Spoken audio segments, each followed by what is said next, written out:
AI is going to steal your job and enslave the human race, but not quite yet. Because right now, true AI isn't real. And what you know today is just a tool that you should be using to revolutionize your life. It's not like the AI you see in sci-fi movies with independent thoughts and emotions. It's not sentient or self-aware, and it doesn't think or feel or understand things the way that humans do. It's a powerful tool, but it's still just that, a tool.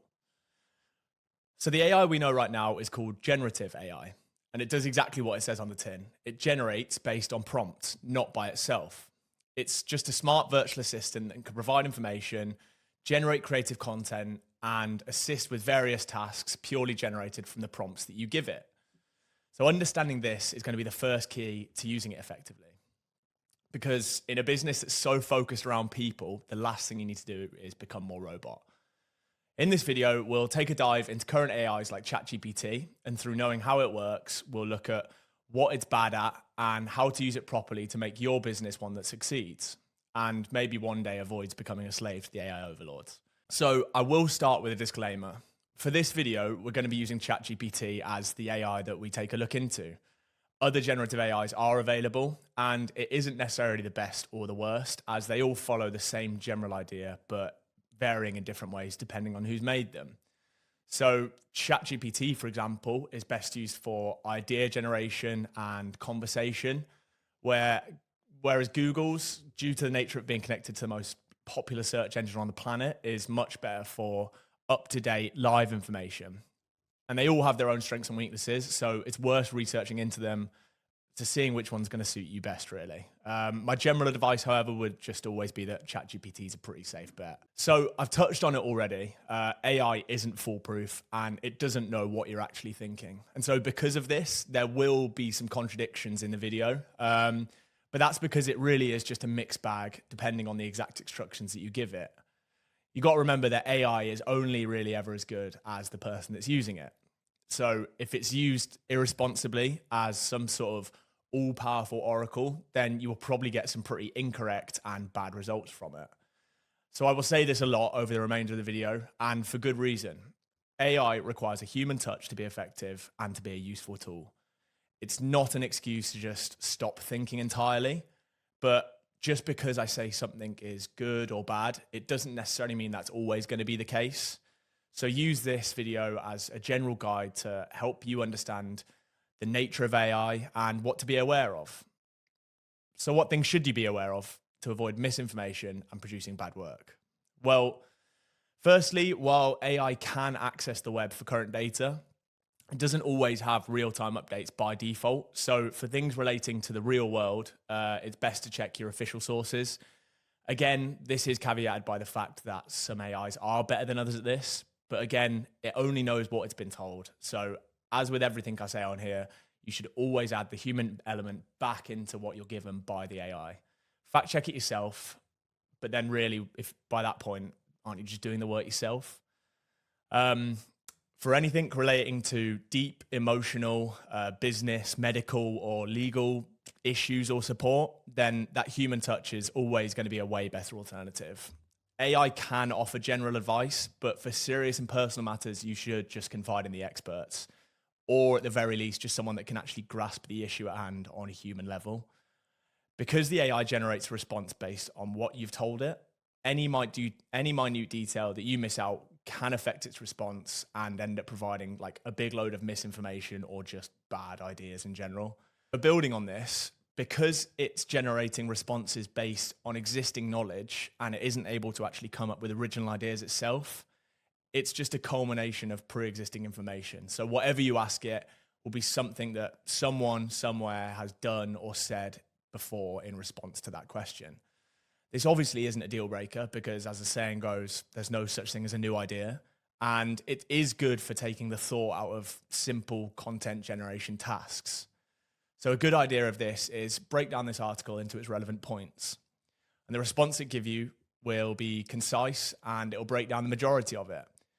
So it may miss the finer details, but if you're doing this, then you probably can't be bothered to read it anyway, so who cares?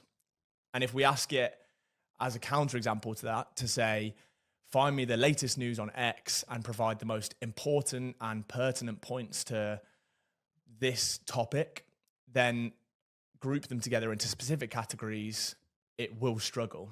It will combine phrases. It won't really understand what you're asking. It will get points muddled up. It's not awful. It's just about giving it the right prompts and not trying to get it to do too much. And then finally, just always double check the advice that ChatGPT gives you with trusted human experts or sources, especially when it comes to your client's health. AI isn't capable of subjective thought. It doesn't have opinions or likes or dislikes. It's not going to rank its 10 favorite sweets because it doesn't really know what they are outside of the theory of what it is. And this is why it can't create its own theories or ideas. It can only rank or comment on things based on objective measures. So similarly to the last point, and I mean, if you didn't really get this already, ChatGPT isn't a human with lived experience. So it can't think up meaningful poems at the drop of a hat. It can create stories and poems and scripts, but it doesn't have subjective opinions or personal experiences like a human does. So they won't be original and they won't always make sense. And to be honest, 50% of the time, they won't even be good. It requires a huge amount of direction, context, and tweaking in post to come up with anything remotely complex or worthwhile that people will relate to and enjoy. And then by that point, you could have just done the work yourself. So it works best as a creative starter to get the juices flowing and then inject your own gym's brand, voice, and make it feel authentic and personal. It's a tool to support the work you're doing. It's not a tool to just do all of the work for you. So then finally, and I mean, like this one is fairly obvious, but it can't perform physical tasks or directly interact with the real world. It can explain the how, but it can't explain the actual do. It can't do the actual do. And if you need hands-on tech support or troubleshooting, then a human expert is usually better. So then by now, you're probably thinking ChatGPT and generative AI can't really do a lot. And you're half right. You should think of it as another tool in your arsenal to help you run your business. It's like your gym management software, it's your CRM, or even literally the staff in your gym. It won't do your work for you, but it will help you streamline and level up what you're doing already, giving you the one thing that money can't buy, more time. So what is it good at then? Well, if you're really stuck on something and can't figure out how to use it, AI really comes into its own here.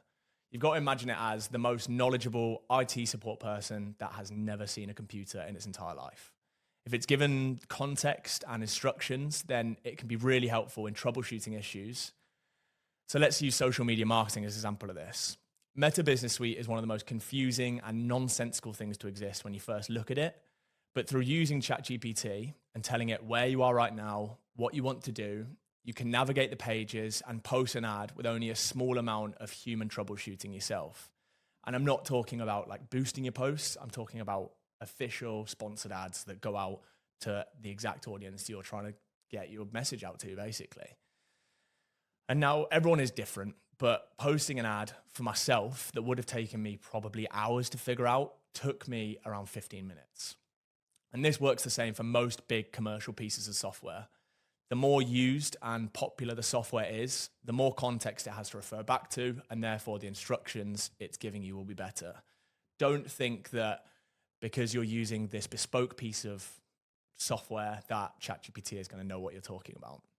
So secondly, we touched on earlier how ChatGPT was really helpful with getting the ball rolling and getting you thinking for yourself. And thinking of content for the gym and socials and new ideas for open days can often feel like you're just regurgitating the same few ideas each time. And I mean, the truth is you probably are.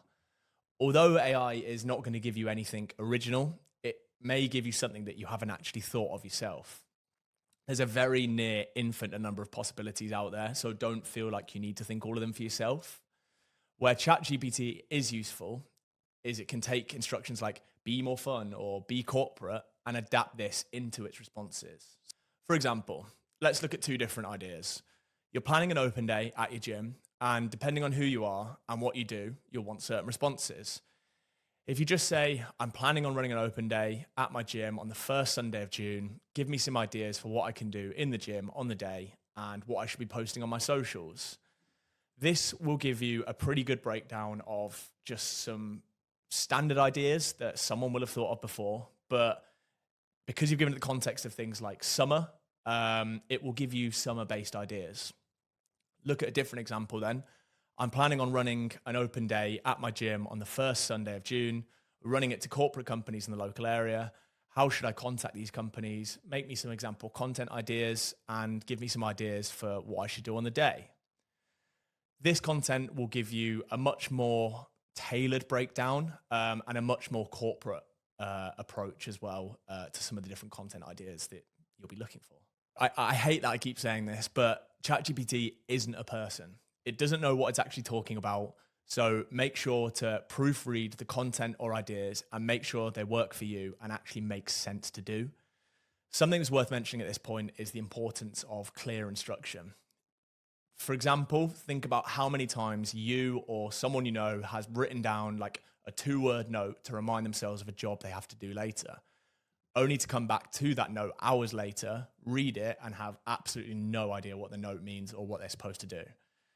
Because the context is in your head, the note makes sense. Without the context, it's useless. And ChatGPT works the same. It has no basis of actually knowing what you mean without being explicitly told. It will take some liberties, of course, but try and write down as much of that context or detail as possible. Something that we discuss a lot as the Gym Owners Forum is the importance of building and maintaining your community in the gym. And this is usually more time consuming than anything else, as at its base level, it consists of emails, texts, app posts, notifications, social media, and just generally thinking of new ideas to keep the gym an enjoyable and fun place to be. If we forget about everything else like by itself, formatting and writing emails can just be very time consuming. So let's take a look. Each month, you could get a generic workout plan created for a specific goal and post it to your members via an app or email. It's not going to be perfect and it's not going to be tailored to anyone in particular, but it's still valuable information that some members may see and decide to start following. This keeps them coming back to the gym, and for 5 minutes of work on your behalf, that's definitely worth it. If you're posting and updating a free monthly workout and diet plan generated by ChatGPT, that would really set you apart from the local competition and keep your members engaged. Because consistent value, even though it's generic, it shows effort. It tells the members that you're thinking about them, and that builds trust. You can do even like multiple plans that vary depending on what the end goal is. So if it's weight loss, it's muscle growth, it's improving my functional fitness ability, it gives the members something to ask questions about with the staff, also meaning more engagement, a stronger community, and just more interaction with the gym. Adding that human touch though, making sure you have a PT check the plan to make sure it's actually like a decent one and it's safe, and then posting it out. Done. That personalization means that you can streamline and scale your business while still staying human and relatable and useful. And the truth is that you're not going to lose PT clients from this. You will actually just likely gain them. Because if a member was going to be doing this, they'd be doing it anyway. And if they didn't know they could do it, then they still don't. And instead, they'll think you're really great, you're really helpful, and they'll seek that additional support when they decide that they want it. Additionally, thinking along the lines of community, get ChatGPT to create you a month-long engagement strategy. Be specific with your instructions to get a more tailored plan. What do you want to achieve? What don't you want to do? If you just tell ChatGPT, watch the rest happen. And as with everything you do, use the AI as a creative starter, because the stuff that it gives you, it will be good. It will take the thinking out of it, but it won't be exactly what you're wanting to do. So make sure you give it that human touch to verify it. Make sure it's actually good. And then, put it into the gym. Along the same lines, AI is able to adapt human written content. So the text, it's able to correct grammar better than most spell checkers, if not the same. And if you're not happy with the tone of something you wrote, run it through ChatGPT. It will adapt the tone for you and make it more on brand. If you input some of your own pre-written brand guidelines in there beforehand as well, it'll make the AI much more able to adapt your content accordingly. Just make sure you proofread it in post and make sure it's right and you're happy with it. Now, with that in mind of what I've just said, don't necessarily run the stuff that ChatGPT gives you back through ChatGPT, as it will just get kind of lost in the content of what it's saying. And sometimes the more you go on, the more confusing it starts to get. So I'd say do one or the other. Run your stuff through it, or just get it to use that starter point. Don't necessarily try and troubleshoot like for hours and hours with the same bit of context it's giving you, because it will get mixed up.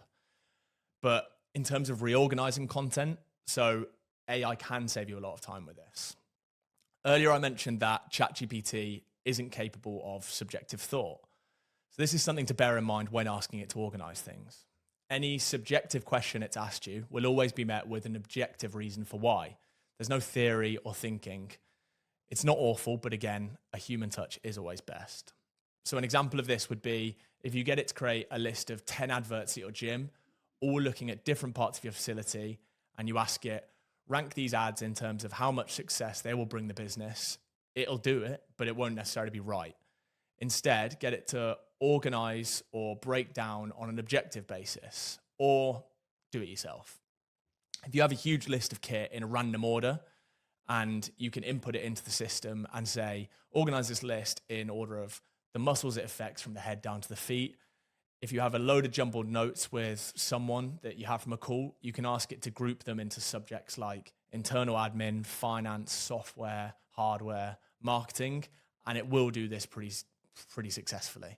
So you've got to think again about the type of instructions that you're giving it and whether you could do it really easily or it would take you to actually start thinking about it. So there you have it, a quick breakdown of ChatGPT.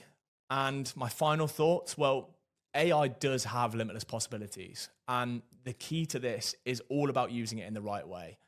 Like it or not, it is the future and it's only going to become like more advanced. So you're better off getting acquainted with it now in the early stages before it just blows up and everyone gets ahead. And if you're still not convinced, well, what if I told you this entire vlog's content, all the thinking and planning and deciding what editing's going where, the arduous stuff that would take hours took just 15 minutes of conversation with ChatGPT. Once we cleaned it up and made it sound like a real person, and yeah, we got back the one thing that we all need more of, time.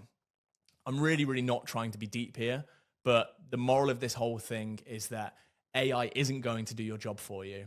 And even if it could, it would never be as good as you, because it doesn't understand people. It doesn't understand what you want to do. It hasn't experienced anything outside of what it's been told, and it doesn't have dreams and aspirations. Well, I mean, there's probably a movie about this somewhere, but by using it as a tool in the right way, it will buy back the hours that you'd usually waste staring at a blank screen, troubleshooting software, or like working through your admin to-do list.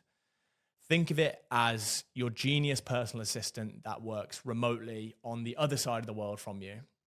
It's here to support you, simplify your tasks, and free up your brain for the stuff that actually matters. Whether you're planning your content, simplifying your admin, or building your community, this tech can elevate your business. If you're using it with purpose and clear instructions, that will happen. If you're being vague, generic, or lazy with it, then it will come across in the work that you produce. So add in that human element, and that is how you can scale your business without losing your personality. If you want to figure out where's best to start with this or how AI can be used better in your gym's business, DM us, click the link in our bio, or book for a free extended consultation.